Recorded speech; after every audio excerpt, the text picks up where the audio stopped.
What's up, guys? Thanks for coming.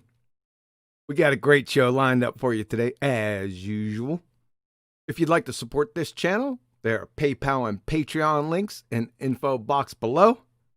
And we got a room chock full of participants. How's it going out there, the beautiful Betty Von Velsen? It's not fun, it's fan. What's the dumbest way to tell you? Good God. Yeah. That's what they all say. No, yeah. Well, here it is raining. We had a week full of sun, and now it's sort of cooled down, and now it's really raining hard outside. So it's good for the nature, I think, but I'm glad I'm inside now. It's good for nature, so no midget golfing today, correct? No, the holes are full of water.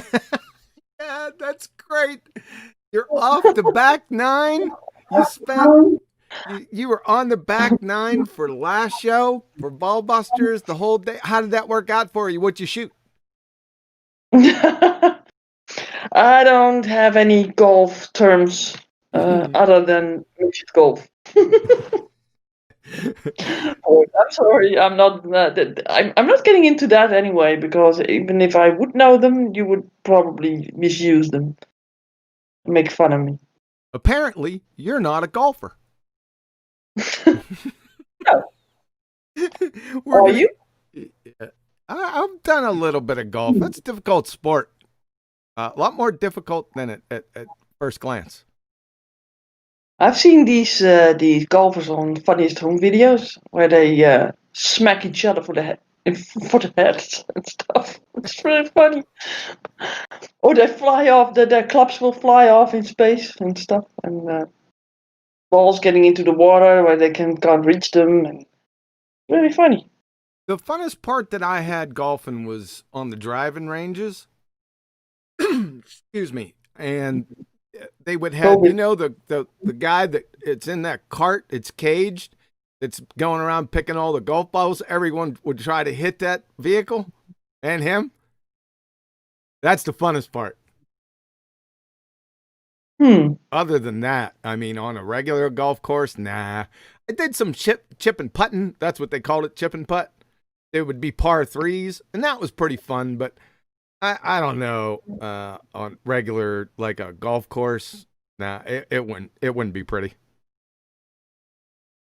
Yeah, I was thinking I saw a movie where they would golf from a military ship, I think it was. And I would think, who would collect these balls back, right? Oh, nobody, right? The Navy guys would be driving them off the ship. Yeah. But who gets them back? I mean, well, George, really, how far you could yeah, how do you say that? Swing that thing and get it away, right? But yeah. Well, you had the marine biologist George Costanza golfing on the beach that one day and made a hole in one. Oh, so. You'd have to see the episode, George as the marine biologist. It is frigging hilarious. One of the best Seinfeld episodes I've ever seen. Yeah, I don't recall seeing that one. I haven't seen them all, by the way. But yeah, that's a good show, right? Yeah, I'll snatch it up and I'll get it for you. Hey, Nathan, what's up, sir? Subscribe to Nathan Oakley 1980 and Nathan Oakley respectively. It's like a robot. It sounds like a darn robot. How y'all doing? Good to be here. Yeah. Outstanding with Thunderfoot in mouth, dude. I watched that after the show this morning. The way you did it, it was hilarious, man. I was rolling. Well, it was part one of two. I just didn't want to label it as such because I know if you do a two-part anything, part two doesn't do as well. So the way I set it up was to have sort of, this is what he's presented, his pitch, I called it. And then my intention, which I've now released, actually, I released it just before this show, was my full response to it. Now, I knew that the best way to do that would just be to go live and just edit bits that I've said rather than trying to script it or do it to a video that I'm editing, which is how I did the first video. Obviously, you can't not do that if you're taking chunks of his material to show what he said. Right. I loved every time that woman let go of those balloons and it went into the electrical lines. I won't repeat what she said, but yeah, I know what you mean. It was great, man. You timed those things perfectly. I really enjoyed it. And thunder, foot, and mouth. Scary, dude. You know, do you ever hear that mantra? It's better to be quiet and let people think you as a fool than to open up your mouth and to remove all doubt. You know that one? I think you need to develop that mantra. Most Ricky Tixer. If you're listening. When I first shared the video with you, you were like, he seems very prideful. I'm like, yeah. Yeah, that's the way. Well, I'm not going to give out the secret, so but we'll just keep that between us.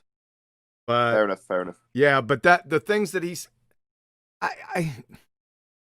it's even below your average baltard that we put up with. It's well below that.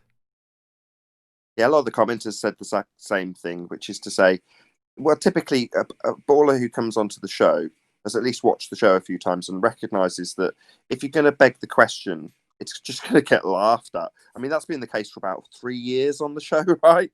Don't beg the question. So to point at the sky vacuum and say it's a sky vacuum to prove it's a sky vacuum, it is pretty pathetic. And his bouncy balls for gas. What was he thinking? He's selling something, isn't he? He's selling his religion. And that was the bit that I liked the best, to be honest, because when he exposes people who make up nonsense, and typically when he's doing it, he's giving a practical demonstration of it and qualifying it with mathematics, which is perfectly acceptable. You know, the only problem comes when he says, and I'm a scientist, therefore you've got to believe what I say. Like, no, you don't need to lend credit to your maths.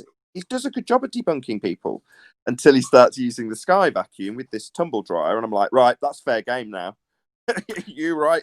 You want to use sky vacuums, for example, to debunk people. I'll use that sky vacuum to debunk you. And his response to it is to make up nonsense like the frauds he debunks. So bouncy balls are like gas, are they? Something with intermolecular bonds, a solid, does not behave like gas which expands in all directions. Fundamentally different. Just nonsense to peddle his religion, like all the frauds he debunks. What a bloody hypocrite. Yeah, it was a train wreck after train wreck. And I'm still wondering, I got to go back and listen to it again. What was his play on Helios? So the Greeks came up with Helios, but did they know that stellar spectroscopy was going to confirm their results? Which came first, the stellar spectroscopy or the Greeks' Helios? Helios came first. So they must have known that it was made of helium. I didn't get that. Am I missing something? No. He did mention in his video that he slowed down time quite a lot. So I can only assume that he's developed the flux capacitor and given them the information. I listened to it twice. I said, I got to be missing something here. Can you give me the sequence of events for this, sir? My word. He also said, and I quote, "I've watched sunset on the moon." End quote. Oh my God. Yeah, this is going to be fun. And maybe I'm not going to say anything. Let's just keep that in-house for now. I'm not saying anything. Very leading. The audience knows precisely what you mean. Good job you're clear about it. Yeah, they know exactly what I mean. I keep on wanting to say something, but I don't want to say something just in case he's listening or one of his people are listening. I'll just plead the fifth, right? Let's move off of thunder, foot, and mouth. How about that? Yeah, I mean, we're here to talk about the synthetic versus the natural. So let's do that because that's on topic anyway. Even if it was a show about Thunderfoot, which it's not. Yeah, and it's a trichotomy. And amazingly, it's this is almost below Thunderfoot. It's pretty surprising that I would even have to give a presentation on this. That's the level that we're at here. But it's a joy because, and this isn't for baltards. Baltards, if you're listening out there, you need to go somewhere else. This is for the flat earthers. I want flat earthers to take a look at this because every single one of you, every time I listen to anyone's channel, I don't know where you guys got this from, but it's friggin' hilarious. You're parroting the same nonsense. You're not thinking through it. And what's going to happen is every time a flat earther gets a hold of you and they bring this topic up, they're going to wipe the floor with you in like 10 to 15 seconds. So I want you guys I don't want you to listen to this. I keep on going on that there's only 2 categories, okay? It's okay. Just think it's true in your own mind. You'll be all right.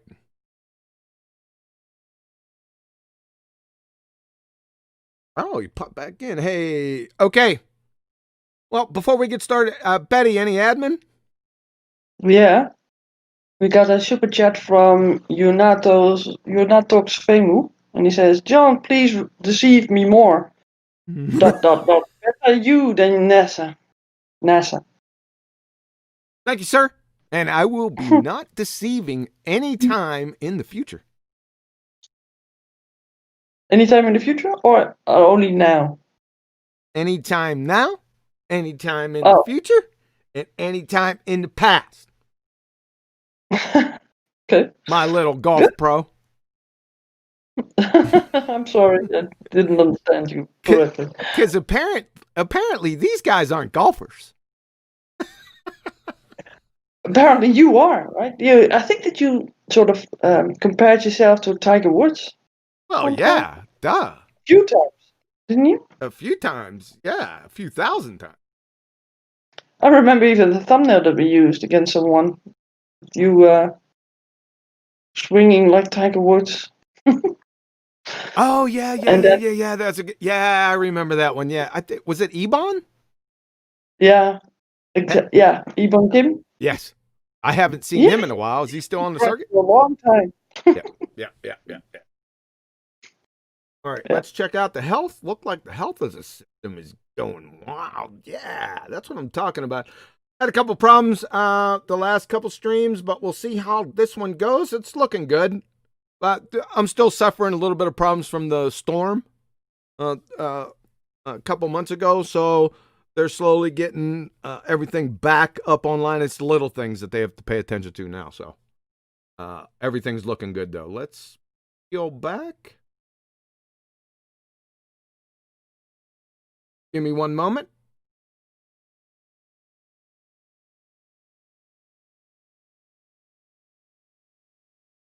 All right, we're ready to roll. So, folks, what we're here to discuss today is how would I want to say this? Bashing in the head with a spade shovel all by themselves, limiting the categories of reality to 2. There's, in their worldview, or in their thoughts, there are only 2 categories: the natural and the supernatural, right? And by supernatural, I mean they think that supernatural means like ghosts and apparitions, right? And everything else besides that is the natural. Now, there's a means to their ends here. Check this out. Because they're finally getting a clue after 4 years of this science thing. I think they can say the word now. But since flat earthers have been holding them to task, right? They have a problem, and it's a huge one. It's the problem with the dependent variable. That is the effect. That is the observed phenomena. Because the natural sciences only deal with, guess what? Natural phenomena. So that's a big problem for them. And they limit it to a false dichotomy, natural versus supernatural. And what they do is, here's what they do. They say, okay, there's only two categories, natural and supernatural. So I got this book called pendulum. Now, is this pendulum supernatural? And of course, if you get somebody that's listening to this and is not aware, they're going to say, well, no, it's not. Therefore, it must be natural and available for scientific inquiry.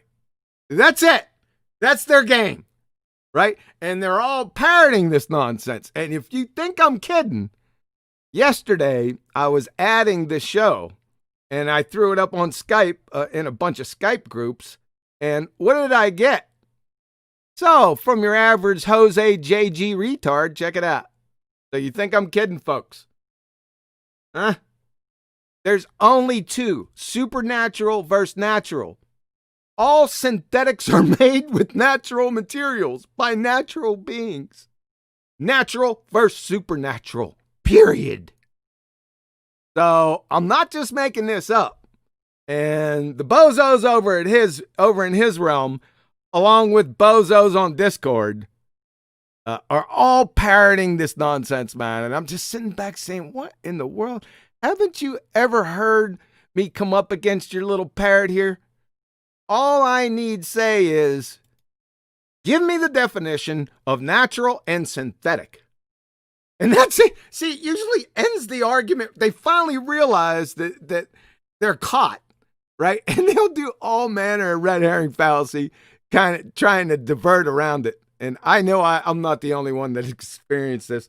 We'll open it up to the group. We got a couple people in here. What about Nathan? What's your experience with this, man?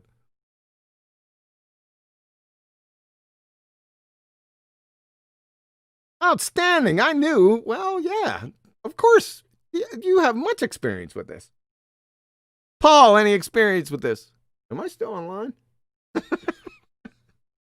Yeah, I hear you. Yeah, I hear it all the time. They do equate the false dichotomy. They do that all the time. Anything that's man-made is still natural. I run into that all the time. In my goings and comings. Oh, yeah, it's prolific everywhere, man. Anywhere you go, any baller's going to repeat this stuff because they don't have any clue on what they're talking about. So let me show you. I could stop right here with natural versus synthetic. Synthetic being man-made, right? I could stop right there and then just kick my feet up, pull the stogie out, and start laughing, right? But I won't. We'll draw this out and make it more painful. How about that? So, like I say, please define natural versus synthetic because we got a false dichotomy up here. And if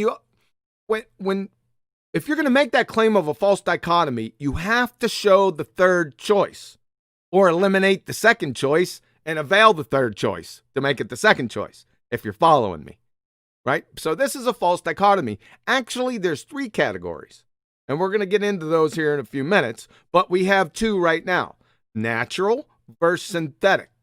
So let's define it. What is natural? So from Merriam-Webster, natural world, all of the animals, plants, and other things existing in nature and not made or caused by people.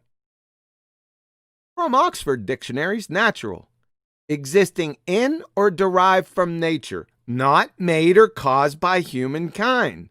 Clearly, these guys are delineating the differences between the two. From vocabulary.com, natural, something that comes from nature rather than being man-made. And from Cambridge, natural, from nature, not artificial or involving anything made or caused by people. So you'd figure this is cut and dry, right? Yeah, you'd figure wrong. So this is the death knell. It's always been the death knell. So let's just drop anchor here for a couple minutes. So Merriam-Webster, man-made, manufactured, created, or constructed by human beings. Specifically, synthetic. Synthetic is the word. And the dagger. So this is from Nielsen, Peter, natural, synthetic, and artificial, from artificial DNA, PNA, and XNA, 2010 from PubMed. I'm going to go through this slowly. Pay close attention. As in all scientific communication, Precise language is essential for giving and receiving messages correctly. Where have you heard that before? Thus, artificial would generally mean something not found in nature, and synthetic would mean something that is man-made. To make a chemistry analogy, chemically synthesized B12 vitamin would not be considered artificial, as it is chemically, analytically, and functionally indistinguishable from naturally isolated B12 vitamin. But it is not natural either. Obtained from nature, it is synthetic. You get it yet? This is their death knell right here. Right? And everyone already knows this. It's a crying shame that I would even have to provide citations supporting this. So their ad hoc, feebly conjured, made-up horse shit, the only choices are natural and supernatural, is belly laughed, then pummeled into the incoherent oblivion. Point of order, ladies and gentlemen of the jury. The difference between natural and synthetic can be reconciled in less than 2 friggin' seconds by any semi-coherent fourth grader. Comments, questions thus far?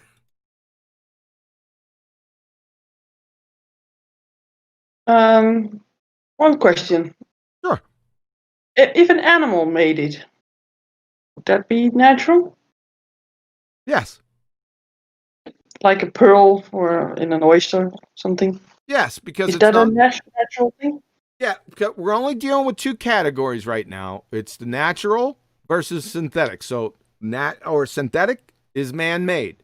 So if a man didn't make it, that means with intent and purpose, it's natural. Yes? Good. Okay. Yeah, because you have these synthetic pearls, right? That are machine made by people, Yes. I think. Yes. So those you would call synthetic, but if an oyster would make them or whatever animal, right? Yes. That would be a natural thing. Precisely. Okay. Just like it says here, let me say this again. To make a chemistry analogy, and this is like I said from Peter Nielsen from PubMed. To make a chemistry analogy, chemically synthesized B12 vitamin would not be considered artificial, as it is chemically, analytically, and functionally indistinguishable from naturally isolated B12 vitamin. But it is not natural either. Why? Because it was chemically synthesized by man, making it not natural by definition, making it synthetic. Follow? Yeah. Okay. So likewise, if you create a diamond, do some cutting work for the sake of argument, it could be chemically identical to real diamonds, but it's still synthetic regardless because it's been made by man. Also, Yes. I don't want to steal any thunder, but presumably at some stage you're going to detail about something actually happening, i.e. a phenomenon, as opposed to just a thing and whether or not that thing's natural. Oh, you're all over that part. I put a little PM reminder, so I don't need the PM reminder myself. You're going to bring it up. Do not let me forget that at the end. Yes. No worries. Yeah. Thanks. One more thing, just for the members of the audience, kind of an in-joke, but I'll just say one word and then I'll let anybody else go. So, shoe. Yeah, we're going to get to that here in a second. Yeah. So, now we have identified 2 categories, natural and synthetic, or man-made. Are there any commonalities between those 2? So, each has one or more of the following: chemical formula or structure, charge, mass, momentum, or spin, or milli-electron volts, kcals, or kilojoules. That is matter or energy. That's what these 2 have in common. One comes from nature, one comes exclusively from man, but they have these in common. That's only 2 categories, but we have 3 categories. The actual situation is a trichotomy. natural versus synthetic or man-made versus supernatural. So number one, again, natural. All the animals, plants, and other things existing in nature and not made or caused by people. That takes care of natural. That's matter and energy, right? Number two, synthetic. Anything man-made, anything whatsoever. It's got to be purposeful, though, right? It can't be an autonomic type of thing. And we might get into that. A couple people might bring up some questions about that, and we'll deal with them as they come. And supernatural. Super, the prefix means over and above. So supernatural means over and above nature or natural. That means if nature and natural are matter and energy, then supernatural has to be immaterial without matter or energy. I hope that's clear to everyone. Very simple. Here they are. I'm going to drop anchor right here. I'm going to try to, I wish I could get the photons to like imprint on everyone's retina this screen right here. This is what we got. These are the examples. The supernatural. We're looking at the thumbnail, by the way. Say again? We're looking at the thumbnail. Oh, jeez. Why didn't you tell me before that? Yeah, you put it in a rant. Come on. I'm going back. We're doing that again. So now that we have identified, I'll go through fast. So now we have identified two categories, natural and synthetic, man-made. Are there any commonalities between the two? Like I said, each has one or more of the following: chemical formula or structure, charge, mass, momentum, or spin, or milli electron volts, kcals, or kilojoules. What I'm talking about here is matter or energy. Both of these are constructed or inherent are matter or energy. But the actual situation, like I said, is a trichotomy in our existence. We have natural versus synthetic or man-made versus supernatural. Number one, natural, like I defined above, all of the animals, plants, and other things existing in nature and not made or caused by people. Number two, synthetic, anything man-made. Number three, supernatural. Like I said, the prefix super means over and above. So if natural means matter or energy, super means over and above, that means that supernatural must be immaterial without matter or energy. So now I want to send this out to everyone to burn the photons right into the retinas, right? So you'll never forget this. This is very easy and comprehensive. These are the examples in each category. And I think most people that can fog a mirror can reconcile these. I'm not trying to talk down to you. And we'll go over these a little bit more in depth, especially the supernatural, because everyone thinks that term supernatural has more baggage than Samsonite. So I just want to make sure that everyone understands what it is. It's not ghosts and frigging apparitions, right? So we have the physical and natural. Paranormal. Go ahead. Is that paranormal? You would call that paranormal? I wouldn't call this paranormal, no. Not me. No, that you just mentioned, like ghosts and stuff. Oh, ghosts. Yes, that would be a exactly. Yes. Okay. Thank you. Yeah. All right, we have the physical. I'll wait for the supernatural. We'll deal Hold with on, that last. hold on. Stop. I'm really sorry to interrupt. I wouldn't normally do this. Okay. I don't want you to get crap in the comments from people now talking about ghosts and stuff. Can you just expand on that a little bit? Me or Betty? Either or. I just don't want people saying, "Oh, right, so QE's a ghost believer." No. We're differentiating between supernatural and paranormal. The supernatural, like I said, I just defined it. It's above nature or natural. And the prefix means over and above. So it's without matter or energy. That's the key point. If it exists and it is without matter or energy, listen up, atheists, because this pummels your worldview, because all you can think of that exists is matter or energy. That's the quintessential tenets of your religion. If I show one thing that exists without matter or energy, your whole worldview implodes. I can just stop right here.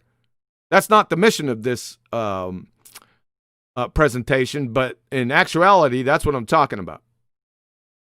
So we'll get there. Just hold on. Physical and natural, just like what it says. Trees, water, light, frogs, and sulfur. These are matter or energy, and they come from nature. Man doesn't make these.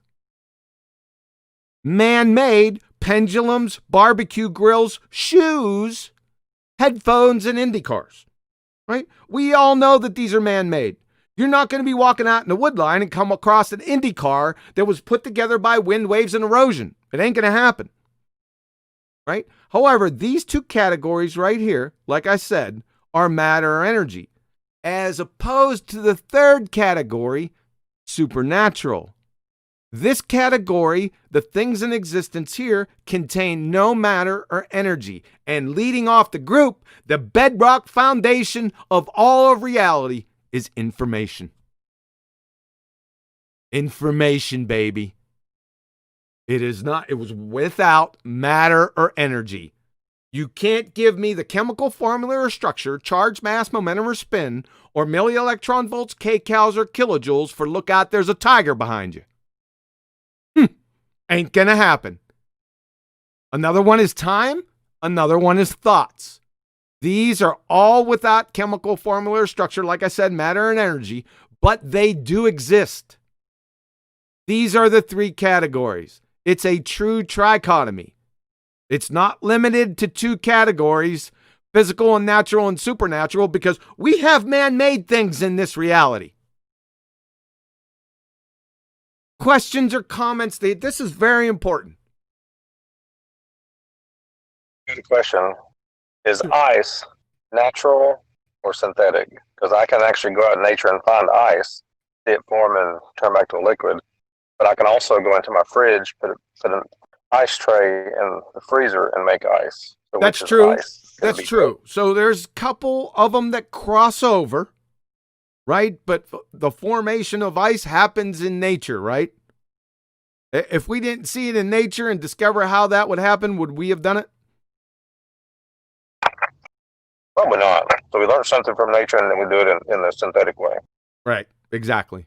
So there's some cross coverage here. There's no doubt about it. We'd have to take each specific one individually, right? So here's another one. Let me introduce another one, right? Man. Where would man fall in these categories? Does man make man? Yeah. Nope. Yeah. No. Woman makes man. Woman makes man. I knew that was... when I said it, I said, oh, no, Betty's going to say. Nope. It has to be with intent, purpose. Man doesn't make... Remember I said not the autonomic processes? I don't know what that word means. I'm just going to confess. What does that word mean? Autonomic. That means you do it with that. It happens without thinking, like the autonomic nervous system. You breathe. That's the biggest one. So hold on. I've got to get clarity here. You're counting breathing as automatic. I had purpose, man. No, that's not automatic. You have to have intercourse, right? But other than that, you're not doing anything. Right? I was. No, what I'm saying is you didn't make the sperm or the egg. That's not man-made. I see. So the functioning biology of it, I've got nothing to do. I don't think, I'm going to produce a sperm right now. That is happening regardless, is what you're saying. I see now. Exactly. Yep. I've got one other question, and I don't know if it's on topic or not. Go ahead. So you've never phrased it this way, or if you have, I haven't paid attention to it. You said that matter and energy are the tenets of their religion, and yet the first law of thermodynamics debunks their religion. So when you say it's the tenets of their religion, maybe I'm a bit confused about something really obvious. Yes, all atheists can do is believe that matter and energy exist in this reality. That's it. Matter, everything has to be matter or energy. I see. So in other words, as soon as you get to, let's pick one of your examples, look out, there's a tiger behind you. Well, how much matter or energy is in that? Well, zero. It's information, so falls outside of that category. Therefore, they can't qualify it within their worldview. Is that exactly. What you're saying? That's how much of a train wreck it is, because as soon as they can't get out of it because they're philosophical naturalists. In philosophical naturalism, only matter energy exists. So as soon as information comes up or time or thoughts, it's over. They have to deny the existence of it's unbelievable. What usually happens is, see, they take my worldview by using information and thoughts and logic. They steal my worldview to refute my worldview. In other words, atheists are presuppositional kleptomaniacs. They're using my worldview, information, and thoughts to defeat my worldview. It's as simple as that. See, this whole atheism argument that's been going on, I don't know, probably for centuries. I can deal a death blow within 5 seconds. 10 seconds with interruptions. It's over right here. We're sort of getting off the topic a little bit. I wanted to spend a little bit of time with it, but that's okay. What I was saying, there's some crossover here. Is man, so we brought up man. Where would man fall?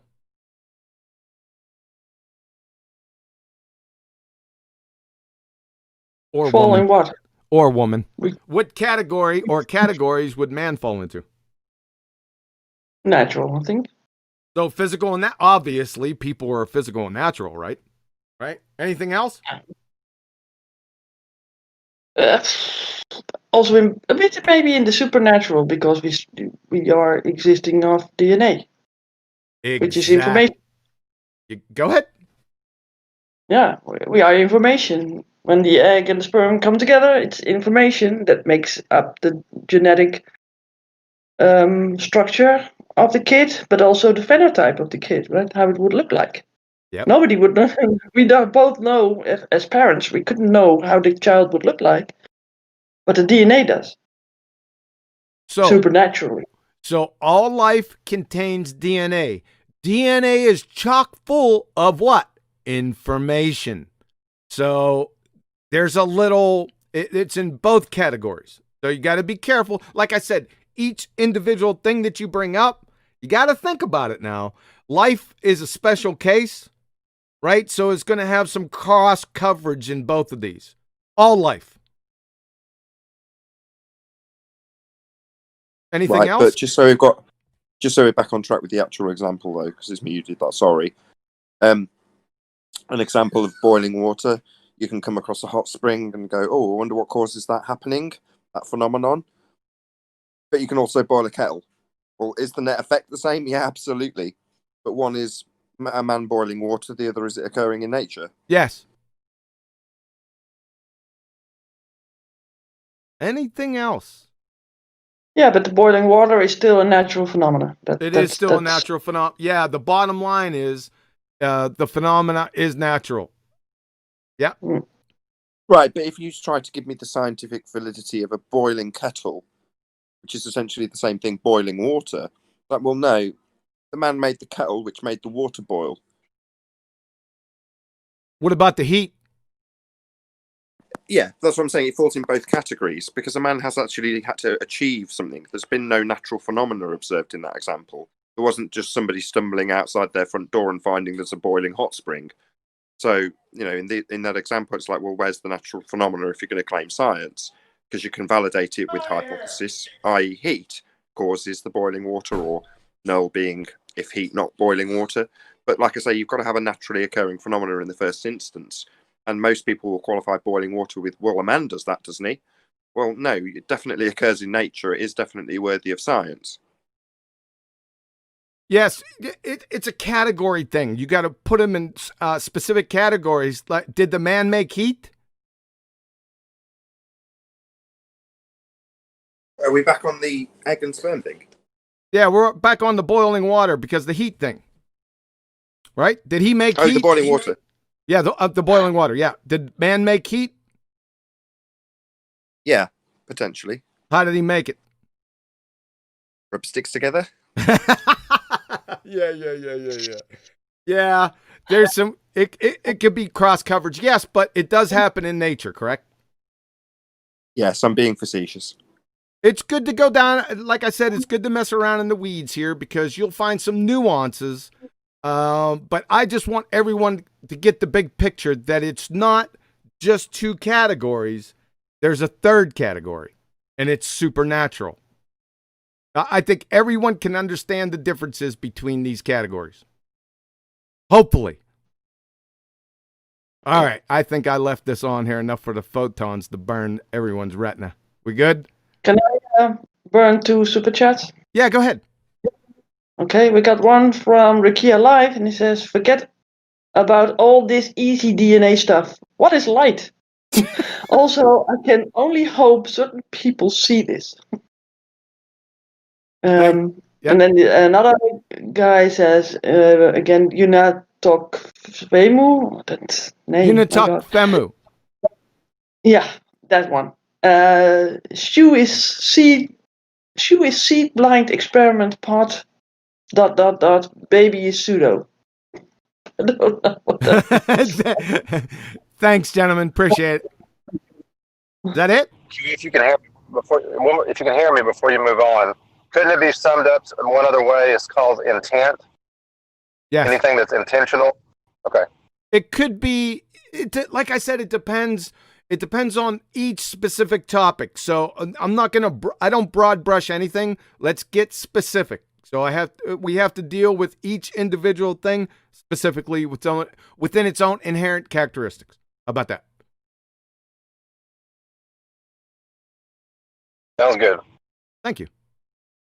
Okay, the points. Number 1, no synthetic man-made object can enter the scientific method as the observed natural phenomenon, because it's synthetic, right?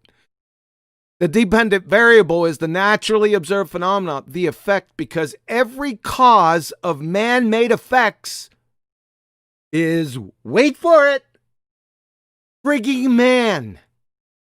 Right? So this is the rub. See, all these theatrics and linguistic gymnastics and fallacies are coming down. This is the point. That's why they refuse to see that there are 3 categories. Because they need their man-made objects as dependent variables. That's why. That's why we're here. And they can't do it for 2 reasons, and we're getting into that right now. Number 2, physics, that is quantum mechanics, chemistry, biochemistry, genetics, and biology are the natural sciences, not the synthetic sciences. So we're into the natural sciences here, people. Number 3, natural science deals with the natural world and are governed by the scientific method.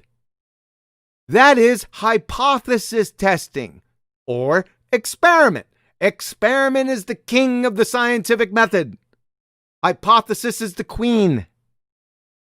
From the University of Rochester Physics Labs, the scientific method distinguishes science from other forms of explanation because of its requirement of systematic experimentation. Now, can you have science without experiment? No, because it's required. Simple as that. Well, what is an experiment? Or what is the importance of experiment? Let's try Lohr's, e.g., Introduction to the Theory and Application of Molecular and Quantum Mechanics. The final arbiter of truth in science is experiment. Professor Shankar, Chair of Physics at Yale. The only way things change in physics is experiments. Everything is based on experiment. That's the only way we change our mind. You guys getting the importance of this yet? Richard Feynman. If it doesn't agree with experiment, it's wrong. And that simple statement is the key to science. If you don't have the experiment, you don't have the key. You can't get into science without experiment, in other words. Max Planck. Experiment is the only means of knowledge at our disposal. Everything else is poetry. imagination. From the University of Rochester Physics Labs, again, the scientific method requires that a hypothesis be ruled out or modified if its predictions are clearly and repeatedly incompatible with experimental tests. Further, no matter how elegant a theory is, its predictions must agree with experimental results if we are to believe that it is a valid description of nature. In physics, as in every experimental science, experiment is supreme. An experimental verification of hypothetical predictions is absolutely necessary. I don't know what more I need to do here. To have science, you must have experiment, period. So, since I've established that experiment is absolutely indispensable to actual science, what do you need to formulate the experiment? Well, you need scientific hypotheses. From Caltech, physicist Sean Carroll arguing in The Edge that hypotheses aren't simply useful tools in some potentially outmoded vision of science, they are the whole point. Why would he say that? Well, because before you have an experiment, you need the hypothesis. He realizes, even as a pseudoscientist, Sean Carroll realizes that you need hypothesis to have these guys. Experiments. Experiment. He understands it. He can talk the talk, but he's not walking the walk. That's all right. All I need him to do is talk the talk right now. This is from nature.com. So what is a hypothesis? So Lowell C. Strategic Thinking for Science Discovery, Cambridge University Press, Becoming a Successful Scientist. A scientific hypothesis is based on what? Cause and effect. Reasoning. A scientific hypothesis does not merely state X and Y may be related, but explains why they were related. From Drexel University, the scientific method is hypothesis-driven. One makes an educated guess to explain what? Cause and effect relationship. From Anne-Marie Helmenstein, PhD Biomedical Sciences, a hypothesis is an educated guess based on observation. It's a prediction of what? Cause and effect. And only cause and effect. From Colorado State, a scientific hypothesis, a special kind of prediction that forecasts how the independent variable will affect the dependent variable. Well, the dependent variable is the effect. What do you suppose the independent variable might be in a cause and effect relationship? From Kristen McClellan, The Nature of Science and the Scientific Method, hypothesis. The hypothesis should also contain a prediction, shocking surprise, about its verifiability. For example, if the hypothesis is true, then one should happen when 2 is manipulated. The first blank is the dependent variable. It depends on what you're doing in the second blank. And the second blank is the independent variable. You manipulate it to get a reaction, to produce the effect. There should be no other variables in the experiment that may affect the dependent variable. Yeah, duh. Because if there is, you're not going to know that your independent variable is the cause of the effect. Common mistakes in applying the scientific method from the University of Rochester Physics Labs. The most fundamental error is to mistake the hypothesis for an explanation of a phenomena without performing experimental tests. The most fundamental error. Sometimes common sense and logic tempt us into believing that no test is needed. There are numerous examples of this dating from the Greek philosophers to present day. Well, sort of digressing here for a moment, what do we get from the Baltards? We only get what? Explanations. They don't even have an hypothesis. They will never, ever give you a hypothesis.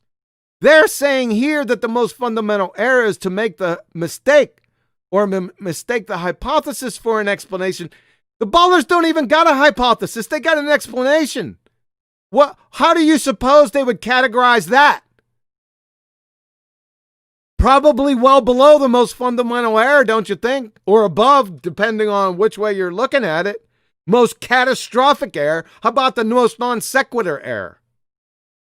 Can I qualify that? Sure. It's just making shit up. Yeah, exactly. What they call that is just so stories, explanations without I would hypotheses. say natural phenomena. So go ahead, say it again. A natural phenomenon, making shit up. It's not natural. They're making shit up. That's a man-made phenomenon. Is it so shit is a man-made phenomenon? Oh, I'm sorry. Oh, so wait a second. You're talking about poopy pants. We might want to. Let's deal with that. Shit. That's a good one. So is poop. Where does poop fit in the... Thanks, Betty. Where does poop... It's natural phenomena. That's a natural phenomena. Yep. But it's also man-made. No, In it's some not. cases. No, it's not. Believe it or not. Not in some cases. No, You not in guys any don't- case. You guys don't poop. Come on, Huey. I intentionally ate that pizza. Come on, I intentionally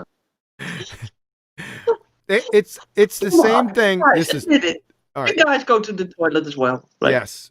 It's the same thing as what we talked about having babies, right? It's sort of There's no autonomic. information. Are you Come on. rumpusing me? Yeah. There's no information in shit, right? Oh, goodness gracious. No, poop is not communicating with you. If poop communicates with you, you got some huge problem. And John, are you taking the baby getting a baby the same as shitting? I mean, that's No. ridiculous. I know that you guys have trouble sometimes with those things, but I think having a baby is a little bit more extreme. Betty, we're starting to see your true colors come out here. I would probably cease and desist. I'm sorry, I was a little bit getting funny. Yeah. I'm not trying to equate those two just categorically because I can't even believe we're even talking about poop. But man, yeah, it's coming out of man, but he's not making the poop with purpose, right? Okay. Yeah. You got. So hold on, just for my benefit, is this autonomic or not? Autonomic. It is autonomic. I would categorize it as autonomic. Man's not making poop. Well, it's not that we sort of intend on doing it the whole time. It's not like making cement. Exactly. Yeah. Oh, by the way, I got a super chat I need to shout out now because otherwise it will be not relevant. It's from Ricky Alive. He says, Oh no. I want my money back unless Betty says poop is stupid. Oh, man. His last super chat was miles better. He said, forget all this DNA stuff. What's light? Priceless question. It didn't get answered, I might add. Yeah, I got another super chat from Rob King, and he says, "This is for Nathan." So apparently he wants you to have some cash. Yeah. Checks in the post, I'm sure. Yeah. Whew, look at the time. Okay. Anything else before we continue? No, in all seriousness, all the tips kick back to DITRH, and then he sorts them out at the end of the night for everyone, so we all get equal tips. Is that good? Okay. Shh. I thought that Anthony was sort of on that. Oh, he's in a one-man crusade at the moment against monetization.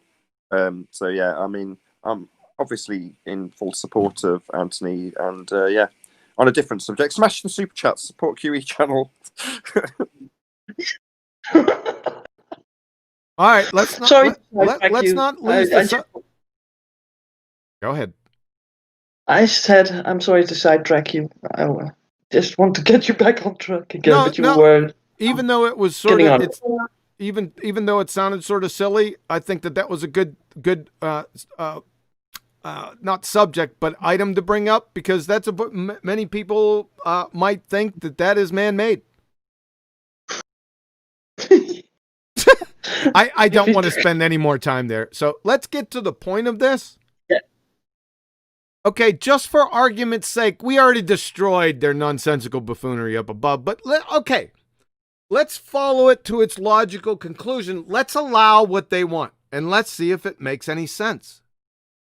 So, like I said, just for argument's sake, let's entertain the Spherfer's argument and allow synthetics, that is, man-made objects, as observed natural phenomena, the first step of the scientific method, that is, dependent variables or the effect, and see how they shake out.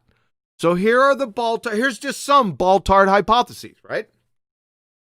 So we have the independent variable causes the effect pendulum. Independent variable causes the effect lawnmower. Independent variable causes the effect toaster oven. You get the picture. EQ mount, sandcastle, gummy bears, and shoes. What is the answer to every single one of those questions without an experiment? Man made it. Yeah. That's the point. We don't need experiments. It's non sequitur to the topic, people. My word. And I'm just over freaking whelmed reviewing scientific literature and encountering metric ton buttloads of volumes on pendulum theories, toaster oven laws, and shoe principles. I just can't get out of it. I'm just overwhelmed with it. I'm looking for, the electron transport chain. What do I get? Pendulum theories. Just loads of them. I guess on crack. My word. Oh, okay. So this is their ace in the hole. And as soon as I seen this link, I said, oh no, here we go. Because it's Berkeley. And whenever I get citations back in the day for evolution, they would all invariably, like all 5 in like 10 years, come from Berkeley. Right? So I said, oh my God, what have these guys done? Right? So this is the Baltard's ace in the hole. Here we go. We're going to read through this. Okay? Keep in mind everything I just said. So from Berkeley, Understanding Science. What's natural? Ad agencies might try to sell us on all natural whole grain goodness, natural homeopathic remedies, or non-toxic all natural household cleaners. But what does natural really mean? In everyday language, the word natural is often used to describe goods that are wholesome or not made by humans. But in the language of science, natural has a much broader meaning. Within science, the term natural refers to any element of the physical universe, whether made by humans or not. This includes matter, the forces that act on matter, energy, the constituents of the biological world, humans, human society, and the products of that society. So even though we might not think of them as natural in the everyday sense of the word, science can study things like the human smile, human decision-making, artificial sweetener, and learning algorithms for robots because they are part of the physical universe around us. Right? In practice, what's natural is often identified by testability. Natural things behave in predictable ways, though we may not fully yet understand them, which have observable outcomes. This predictability means that we can test hypotheses about natural entities by making observations. Ghosts, for example, are supernatural. Like I told you, that's where they got this from. Ghosts, for example, are supernatural entities without a basis in the physical universe, and so are not subject to the laws of that universe. Hence, ghosts are outside the purview of science, and we cannot study their existence or lack thereof with the tools of science. If, however, we hypothesize ghosts to be natural entities made up of matter and energy, see the natural entities, matter and energy, see that? And bound by the laws of the universe, then we can study them with the tools of science and must accept the outcome if the tests we perform suggest that ghosts do not exist as natural entities. This is an abject train wreck. Let me show you, if you didn't catch it by now. Remember, what did we go over before about hypotheses? Because they're saying human products, human synthetics, or human man-made things, that's redundant, man-made things, synthetics, are natural phenomena. But remember, and they fit into science, but remember, let's go over this again. From Caltech, physicist Sean Carroll arguing in The Edge that hypotheses aren't simply useful tools in some potentially outmoded vision of science. They are the whole point, right? Remember, a scientific hypothesis is based on cause and effect reasoning. Cause and effect. The scientific hypothesis does not merely state X and Y may be related, but explains why they're related. That's all we're seeing here. Cause and effect. Cause and effect. We went over this above. Scientific hypothesis has independent and dependent variables. Hypothesis, prediction, dependent and independent variables. Cause and effect regimes. So, guess what I did? I took what they said was natural phenomena, and I put them as the dependent variable, just like they had us do. Okay, here we go. Independent variable causes the dependent variable or the effect, artificial sweeteners. Independent variable causes dependent variable, the effect, the human smile. Independent variable causes dependent variable, the effect, human decision making. And lastly, independent variable causes dependent variable, the effect, learning algorithms for robots. What is the answer in the blank for each one of these? Man, this is a disaster. Berkeley.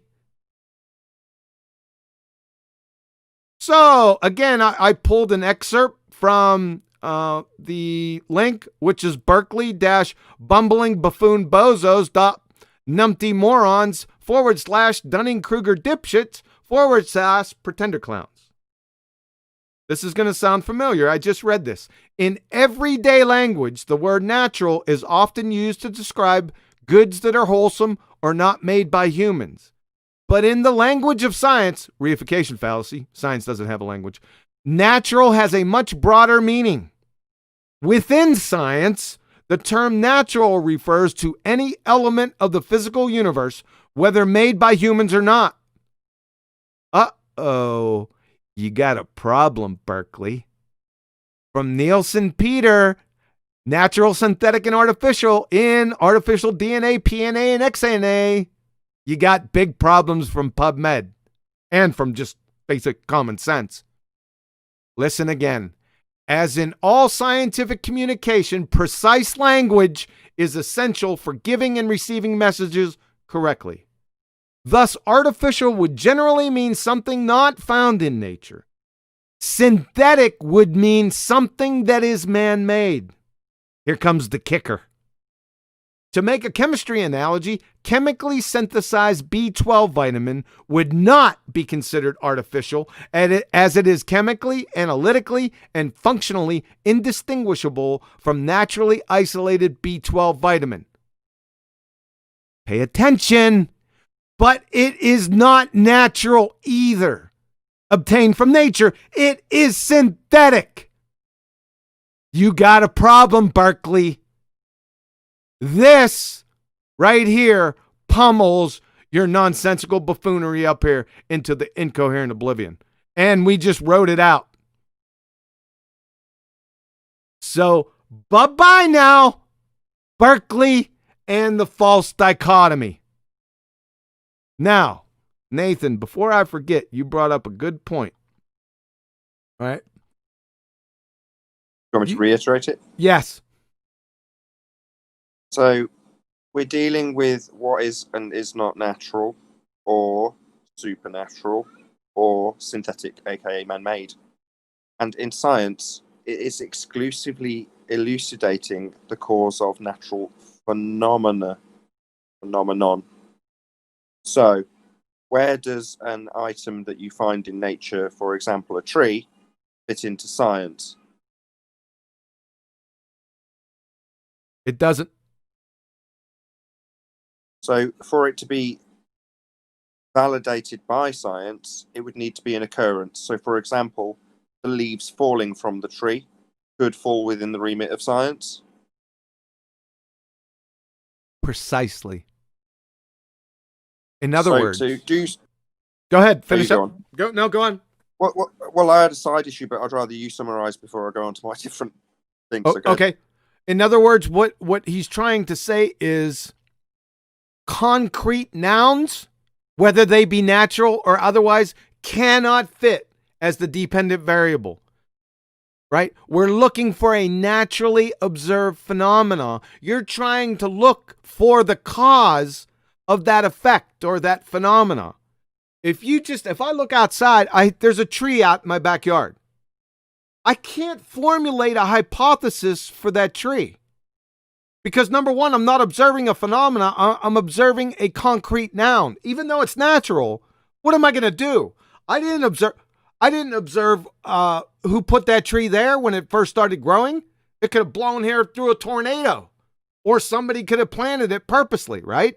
I don't know anything. All I see is a tree, right? So the only thing I can do now, tree growth, yes, that's a phenomenon. That tree's growing. That's available for scientific inquiry.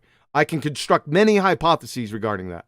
But just the tree itself, as a concrete noun, I cannot. And that follows with every concrete noun. It has to be an observed phenomena. Go ahead, Nathan. I guess. Yeah, that's it. Exactly it. If you say Earth is a sphere, that's not open to scientific inquiry. It's just a dogged assertion of your religious belief. Saying that a sphere Earth has obscured your view in the distance, well, that is a cause and effect relationship. So technically, you could at least offer it up for scientific inquiry. You just couldn't vary that which you assumed caused the effect, which would be the same. For that example, a sphere Earth, you can't vary that. So it immediately falls short of capability of scientific validation. My two side notes were to say, back in regards to Berkeley, they said tools, plural. Well, the scientific method is singular. That's it. That is the tool. There's just one of it, right? Exactly. That was the first thing. The second thing was just if you'll humour me, this might take a little bit of effort. Sure, go ahead. Getting you presenting it. Well, if you can present your screen back again and go back to the first list that started with pendulums. And you almost did this. I thought you were going to do it in the presentation, but you didn't quite. But if you can get back to that first list where you say IV causes, and then it started with pendulum on that list, then toaster, etc. It's up. If it just for my benefit, if you can just do that list again, but just put the word natural before each of those things, and just say the list again, because that's what Berkeley's proposing you do, right? Take those things as being natural. They jumped on me, a little stinker. 1 second. Hey!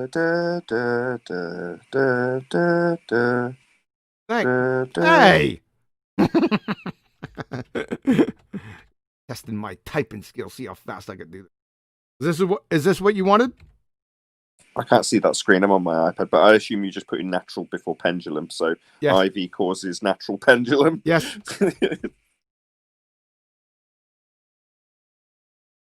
Almost done. I'm on gummy bear. IV causes natural gummy bear. I love it. Now we're on shoe. Oh, we have a new signator for the shoe as a natural phenomena. M. Scott Veach. Couldn't happen to a better guy. I'll be getting to you later this week. Thank you. All right, Nathan, go ahead. No, that was it. If it isn't overtly obvious reading that off the page, I'm not actually reading it off the page, but I've asked you to do it, so I assume you've done what I've asked. It's absurd. No other word for it. Yes, sir. Shout out to Berkeley. Thanks. That's all I got. I got something QE. Just think about the natural and synthetic as an example. Gorillas, they make beds or nests out in the wild. Like if I'm walking down the trail and I look over, I walk this trail every day, and then I look and I see there's a nest there that wasn't there before. So there's a phenomenon. It was there once, and now it was there. It wasn't there, now it's there. Now the thing is, humans can build the same kind of nest. So how would you determine whether that nest was synthetic or natural? You'd have to observe him building it.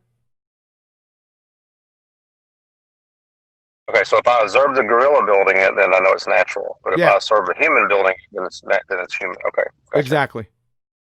But you also observed the cause. Yes, you did. Yeah, so that wouldn't be a hypothesis because you already know the answer. Gorilla. Right. But if I observe it watching, so at the point when you see the nest, it was there. It's not there one day, but there the next. All you see is a phenomenon, but you can't really determine what the cause of that is in that scenario because unless you watch it happen. No, nest is not. It's a concrete noun again. Nest. That's not something happening. Well, it was. Well, it was there one day, and it was not there one day, and there the next. So that you're saying that's not a phenomenon that appears out of nowhere. So, I concede. You got me. You've got me. I concede. You're right. But wait a second. It depends on the question that you're asking, right? Remember, what is questions do not enter the scientific method. Only how, why questions, right? So say it again. So my question, the way you'd have to ask the question is, how did that nest get there? That's not It could be man-made. How did the nest get there? The only way you'd have to observe. Nathan was correct. That is a concrete noun. You would be able to answer the question because you would have to observe, right, the phenomenon. So you would know what made it. So it feeds back on top of each other. Nathan, you were correct in your first gut. Follow? Got reaction? Yeah. I got you. I got you. I was listening. And do these astronomers, don't they do the same thing like with these phenomena that they have? We see a star this time here, and the next day we see it over there, and the next day we see it over there, and they assume stuff from that, right? No, careful. You're talking about a misqualification of what they call a prediction, and it isn't. Yeah, but maybe we could predict the nest being there from a gorilla. No, I'm gonna have to break that down now. No. Right. Thanks for that. So observing a pattern versus observing a phenomena and calling it a prediction. Well, a scientific prediction is a hypothesis, and a hypothesis establishes the dependent variable, naturally occurring phenomena, and that which you suppose causes it. But that's a scientific prediction. Now, if you observe a pattern, now I'll just use QE's example for ease. If you observe a clock going round and round and round indefinitely, it's a clock that goes on forever, it doesn't need charging. And you observe that before 11:59 comes 12 o'clock, and then after observing it indefinitely for God knows how long, you say, I'm going to make a prediction now, prediction in quotes. I'm going to say after 11:59, it's going to hit 12 o'clock. But that's not a prediction. It's certainly not a scientific prediction, which would be a hypothesis. So you're talking about observing things that just occur with a cyclical nature in regards to that particular hypothesis. But we're qualifying it when we say, well, they can have the first step. They have observed phenomena. We're talking about them seeing a supernova or something like that.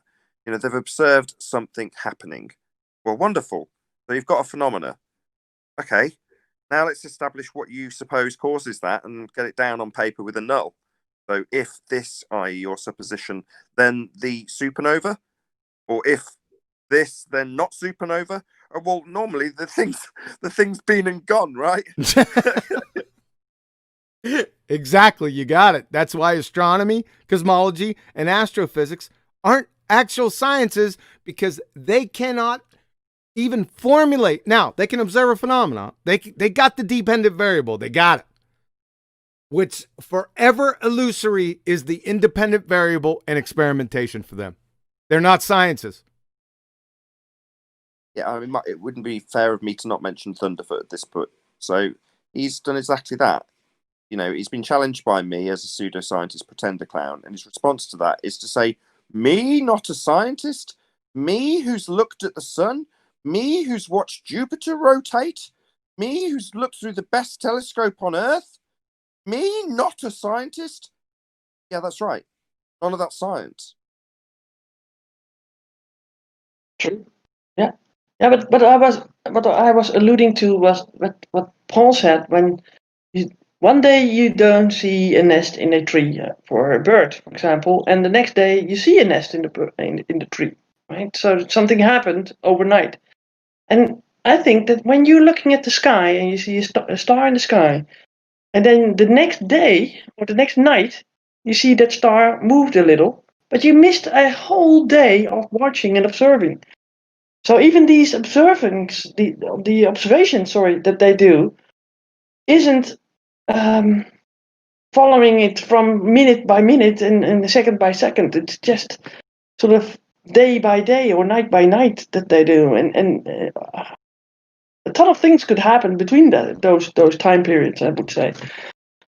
So that's what I was sort of alluding to, but I understand what you're saying. It's just observation. We don't know what happened. That's basically it. Right. Shout out. Go ahead. Shout out to Slick James Johnson. You know, observe and declare. That's what they do. Hey, look, that's a light in the sky. Well, that's actually a gas burning in a vacuum. Well, no, that's just making up a story after looking at something. Exactly. Observe and declare. That's how science is sort of put into parentheses right beside it to grease the skids to give it some validity when it's an oxymoron.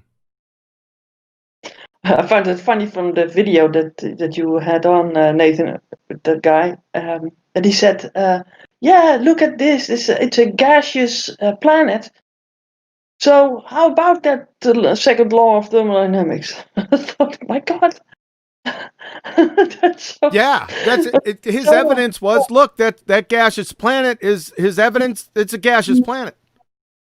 Yeah, but they have never been there, and we have to explain how they ever could be there. So they tell a story that they've been there with satellites and whatever, and that spectroscopy, whatever.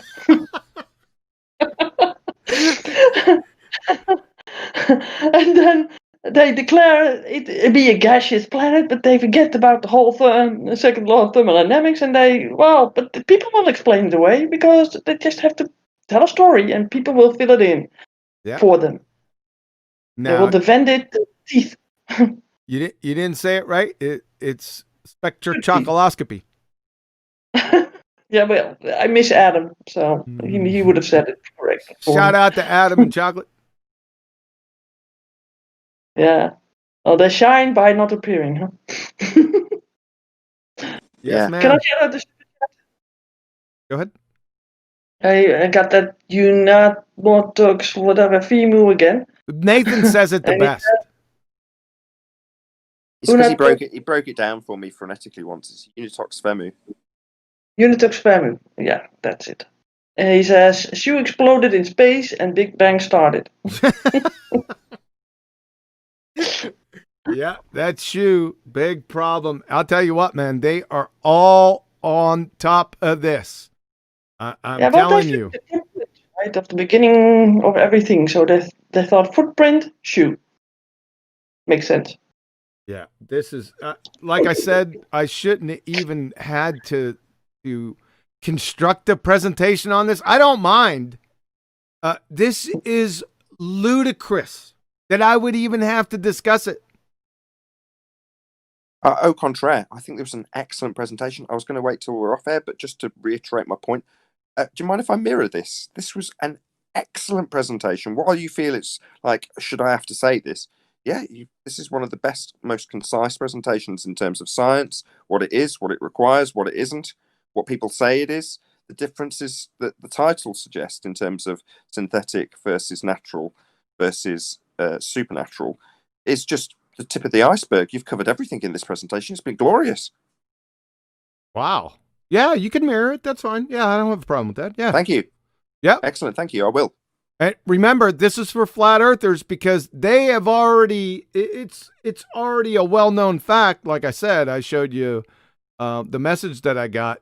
I hate to use all because it's a stereotype, but every time I hear Hangouts, they're all on board with this, that there's only two categories, the natural and supernatural. That's how they do it. Like I said, let me go over it again. This is how they do it. And everyone knows the reason why they're trying to grease the skids for their pendulum or whatever, right? They say, okay, there's only two categories. You got natural, and of course, supernatural means apparitions or ghosts. And then they say, okay, is this pendulum an apparition or ghost? You got to say no, right? If you went up with them this far, you have to say no. Therefore, it's natural. Therefore, it's allowed into the scientific method. That's the game. That's it right there. Well, a man made it. Yeah, but men are natural. Yes, exactly. You got it. So they bypass the really easy way to do it, like I've been doing it from the beginning, is to say, okay, give me the definitions for natural versus synthetic. Now, once you have to be prepared for the name calling and the obfuscation, red herring fallacies you're going to receive for the next 30 minutes from everyone, right? Because they will not define those. No one defined those yet. Because once they do, it's over. Because you introduced a new category, which everyone knows as plain as the nose on your face. Man-made, synthetics, they're everywhere. All right, Betty? I have one last thing though, Q. Go ahead. It is a question. Go ahead, Paul. Can there be a natural occurring phenomenon inside of something that's synthetic? A naturally occurring phenomenon inside a synthetic. Give me an example. I guess I'm driving a vehicle. We do see rust in nature. I guess you could say that. Car rust, even though the car is synthetic. You do see rust, which is naturally occurring, or could naturally occur. Is rust a phenomena, or is rust a concrete noun?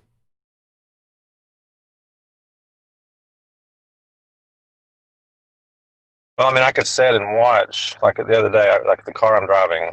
I drove it the other day, and as you know, that the brakes are spinning and it rubs off and becomes shiny. Well, I could sit there, and if I watched it, probably I could watch the rust appear on the rotors. That would be a phenomenon. You can watch paint rust. Well, on the rotors of the car, the brake rotors. Come on, Huey, you know better. Well, we can watch paint dry. It's also a phenomenon. Yeah, so you could watch paint. Seriously, I'm just saying. I'm trying to. This is kind of where it's going to go, and I'm asking the question for a reason. Because if it's possible, then if I make an apparatus, and could there be something naturally occurring inside that apparatus? Whatever that may be. The best thing to do with any of your questions, if you're unsure, put it into a hypothesis. Then you can see it. That's what I do. Go ahead. So why did my rotors go from silver to brown? A pterodactyl dumped on it? Well, no. I guess that's would be a question. Like, why?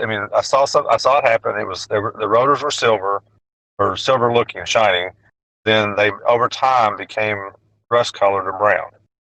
Have a bash with this, QE. Go ahead. Try and draw it. Yeah, sure. Go ahead. Well, only as an example. Again, this is going to be for people who are, watching a lot of flat Earth debate. Shout out to myself, Nathan Oakley, 1980, obviously. Anyway, yeah. So you watched QE on multiple occasions go through the screen that has naturally observed phenomena, and then it gets formulated into the scientific method with the independent and dependent variable. If you have that in your mind when you're asking your question about the rust, how would you get on if Huey was putting those questions to you? So naturally observed phenomena, please, Paul. The rust appeared on the rotors. That's my naturally occurring phenomenon. So rough. do we observe? Go ahead. You go ahead. Take No, him no, through it, no. Huey, Go man. ahead. Go ahead. I'm not taking your thunder. So, when do we observe rusty brake calipers in nature? Okay, rusty caliber brake. Okay, but I mean, I could argue that you can find steel, or not steel, but iron in nature. Yep. Or iron ore, I guess. Yep. You can find. Yeah. So we're back to this. So you observe iron oxide in nature, and is that a concrete noun? I mean, the iron oxide is a concrete noun, but there is a cause for it, right? What That's causes lovely, iron? but it's not something occurring. It is occurring, but he can't see it. All right, but if it's occurring, whether I see it or not, it's still a natural phenomenon. Correct? No, it's a natural concrete noun. Okay. Sorry. Sorry. I'm trying. You see what I'm trying to do, though, because this is what the ballers are going to do. They're going to say, well, Yes. even though it's a synthetic thing, they're going to say, well, there's this natural occurring phenomenon occurring in that. I mean, one of the things I was thinking of is the hadron collider. You know, they're making these particles do all their things, but I don't see particles doing those things in nature. So is those really naturally occurring? Right. There's no science being done at the colliders, none whatsoever. Give me one hypothesis from any of the colliders. One. I want to see one viable scientific hypothesis. That's rhetorical. I mean, you can give it to me. You see me in Discord, just go ahead and write out I don't need a story. I need the hypothesis. I need the independent variable and dependent variable identified. That's it. That's all I need. If you got one, then that's fine. If it's a viable one, then I'll correct myself, or stand corrected. But as of right now, you ain't got none. Not you, Paul. Royal. I know. They're just smashing particles together, and they're doing all kinds of crazy fun stuff. That's all that's happening. Who's causing that? I said they are. There's these people. They have lab coats. Right. Yeah, people are causing that, correct? Yes, they are causing that. Prosecution rests. And that summarizes this whole show beautifully. That's the whole point, isn't it? What we're talking about is a dependent variable. What's a dependent variable? Well, it's something happening in nature that you want to figure out the cause of. Yep. Anything else? I plug my show that's starting at 9 p.m. UK time. That's 30 minutes from this moment if you're watching live. Yes. Be here or be Sphere for brand new Flat Earth Debate Uncut and After show. The show title is Reification. Check it out. It's on Nathan Oakley channel, which is my second channel. So be here or be Sphere, 9 p.m. UK time. What time is it there? Currently, it is 14:29. So 3 p.m. Central Standard. It's 9 p.m. UK time on the Nathan Oakley channel. Brand new Flat Earth Debate Uncut and After show, and the title of it's Reification. But check it out. I'll spam the link in live stream chat, so check it out if you want to go and watch that. Thank you for having me, by the way. Yeah. Show. Excellent show. I'm going to mirror it. Thank you, man. Betty, any final thoughts or any admin? No, I think the presentation was great. Short and concise, right? With a little bit of fun in it. So good. Thank you.